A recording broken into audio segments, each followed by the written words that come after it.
Turbūt puikiai žinot ir tą istoriją, kaip vienas ministras vienos vyriausybės sako, taip, čia bus skirtas finansavimas. Pasikeitus vyriausybei, atėjus naujai, kitas ministras jau sako, kad ne, čia nėra tikslingas skirti. Įsivaizduojam, kiek reikia pastangų, kad vėl tas viskas būtų sugrąžinta ir kad šitas dvaras, visa šita aplinka būtų visada graži. Aš taip pat norėčiau įteikti ir rožių sodinukus. Taigi, sėkmės ir ačiū visiems.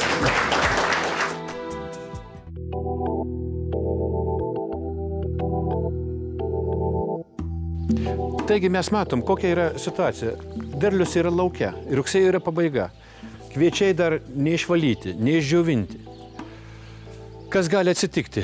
Šitie kviečiai gali tiesiog sugesti, kadangi nėra jų kur dabar dėti, o nėra dėti kur, kadangi sandėliai yra užpildyti.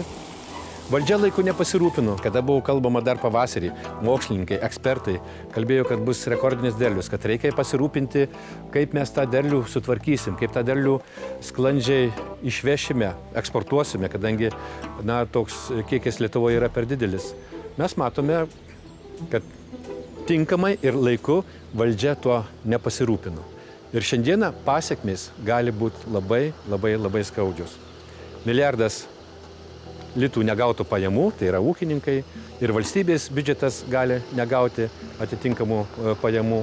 Ir tai dar kartą rodo, tai yra dar kartą pavyzdys, kaip valdžia privalo tinkamai ir laiku prognozuoti ir priimti sprendimus tokius, kad būtų tinkamai ir laiku padėta žemdirbiui, ūkininkui, tada, kada reikia.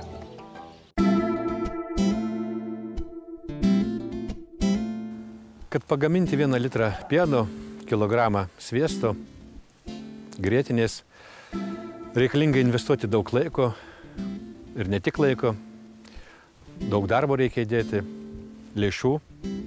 Ir šiandieną labai ypatingai aktualu ūkininkams, kur yra vadinami smulkieji ūkininkai arba laikantys nedaug karvių ir iš esmės pajamos pagrindė ir yra iš to pieno ūkio.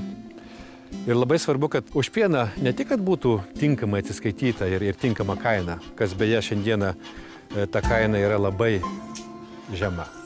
Bet svarbu, kad ir subsidijos už pieną taip pat būtų išmokėtos, jeigu yra pažadama. Galima tą tiesiai šviesiai pasakyti, kad šiandieną tie, kurie užsiima pieno ūkiu, yra apgauti, kadangi jiems buvo pažadėta tiesioginės išmokas už kvotinį pieną išmokėti dar rugpjūčio mėnesį. Išlikus kaimo žmonių tokia frazė, kad kaimo žmonės yra tokie sumanūs, kad iš pensijos sugeba išlaikyti ne tik save ir savo vaikus, bet dar išlaikyti 2-3 karves, kadangi jiem už pieną mokama išvis centai.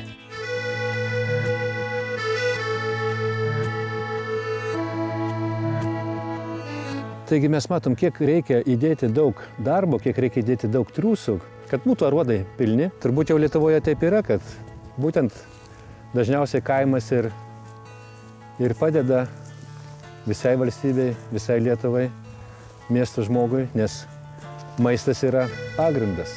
Valdžia šiandieną turi atsisukti į kaimą. Kaime turi keisti situaciją. Šiandieną kaimo žmogus nesijaučia saugiai.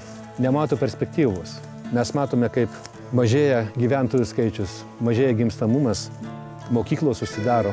Kaime pasidarė gyventi jau nebe perspektyvu, nebeįdomu. Gali būti taip, kad nebus kam kaime ir tų bulvių rinkti, ir to derliaus imti. Taigi valdžios institucijos turi labai gerai pagalvoti, kaip spręsti susiklosčiusią situaciją kaime.